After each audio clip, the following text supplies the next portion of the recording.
Kasayan, meron lang tayong comment na sasagutin. Basahin mo kasayan at shoutout po na rin. Shout out kay Guns N' Roses. Ang comment niya ay Idol TMX 125 Alpha full wave na ba? Sana mapansin mo. Nag-comment siya sa mini driving light, 3 oras lang nakabukas, lowbat na agad. Ano ang pwedeng dahilan?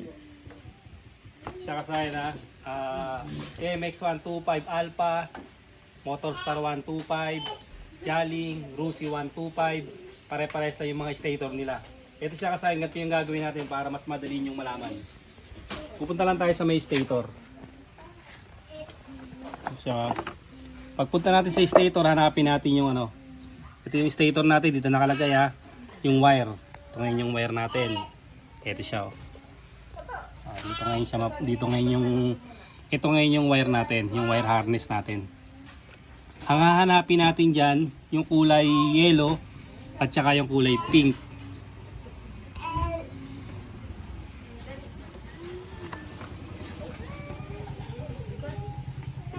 Bibili kayo ng stator. Yung motor nyo yung TMX 125, pwede gamitin nyo yung Motorstar 125. Pwede gamitin nyo rin yung Rusi 125. Tapos, pwede nyo rin gamitin yung, yung CG 125. Pare-pares lang sila ng stator. Siya kasi na kailangan natin para malaman natin siya kung para malaman nyo kung full wave. Pero pag may nakita kayong dalawang kulay, halimbawa dalawa yung dilaw, dalawa yung puti, automatic, walang kaduda-duda, full wave na agad siya. Kahit hindi nyo na siya i-test. Kaya kailangan mapalabas natin yung kulay dilaw at saka yung kulay pink. Ito, sa ibang mga motor, lalo't hindi pa replacement, di bulit lang to, huhugutin nyo lang. Ito kasi na to napalitan na to. Kailangan kasi rito, nakahiwalay siya. Sa iba, bubunutin nyo lang di bulit lang siya.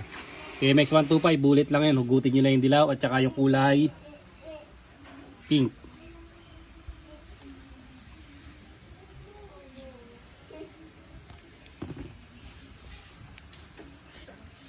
Ayan na dito.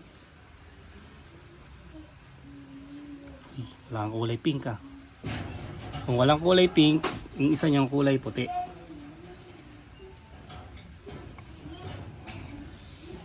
Kulay puti yung isang kulay.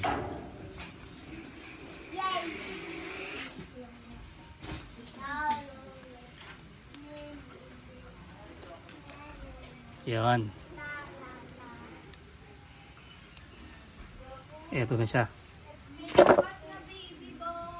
Sa pinaka-harness tayo titingin na.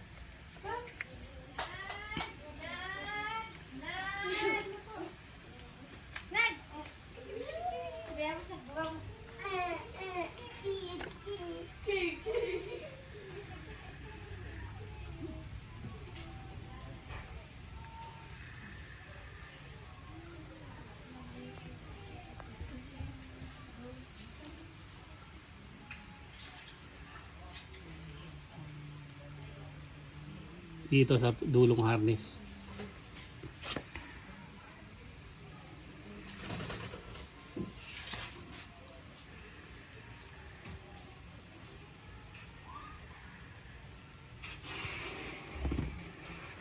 Ito pala yung ground natin. Ito yung ground.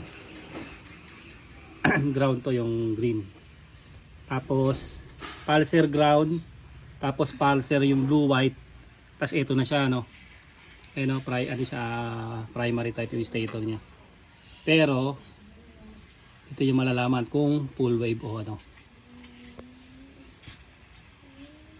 Ito na, puputulin na natin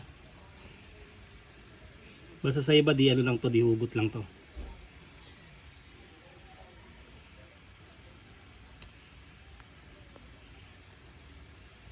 Ang kulay niya ay yellow at saka yung white. Sa iba kasi pink at yellow.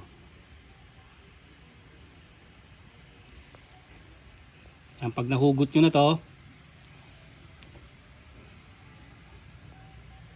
kailangan nyo buksan yung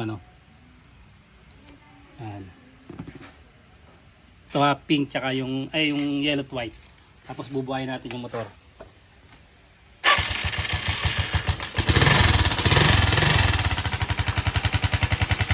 Ito ha, kahit yung mga 150, ganito rin.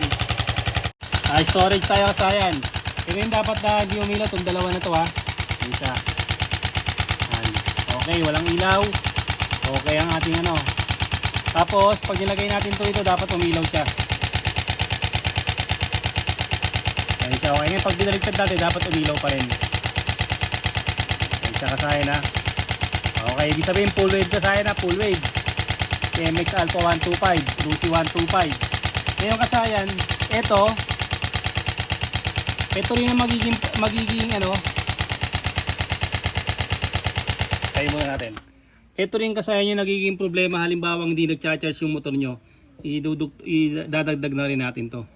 Halimbawa kasayan ano, meron siyang isang naputol. Ito kakabit natin ha. Yan siya. Tapos buksan natin. Patutan na taas.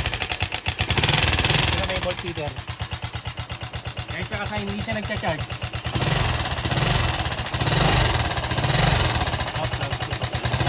Wait, volt feeder.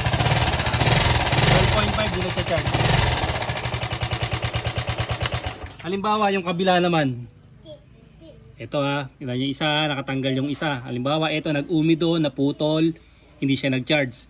Halimbawa yung kabila naman ng ano, yung kabila naman ng naputol, yung kabilang wire naman.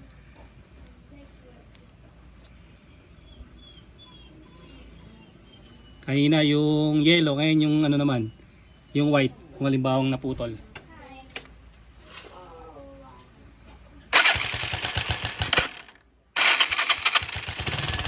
Siya. Kung umiyon natin.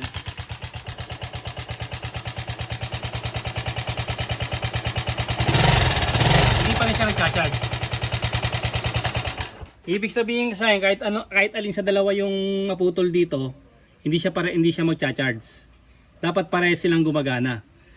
Ngayon ito, dahil full wave to, pansinin niyo yung taas oh. Wala tayong palatandaan dito kung alin yung dilaw o alin yung puti. Pag full wave, ibig sabihin kahit magkabaligtaran yan. Pag isang naputol, nakita nyo hindi siya nagcha-charge. Pero pag nakalagay siya, ito nakakabit na siya ha.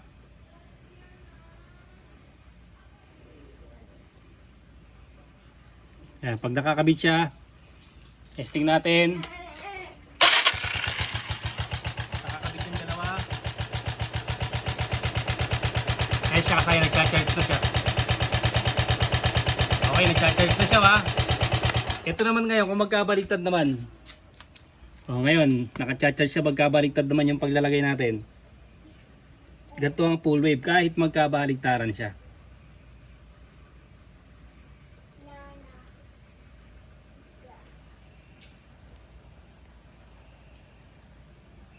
Kahit magkabaligtaran, okay pa rin siya. Kasi full wave siya eh. Isa man sa kanila yung maputol na wire, hindi siya parehas gagana. Saka saya na charging na yun ha.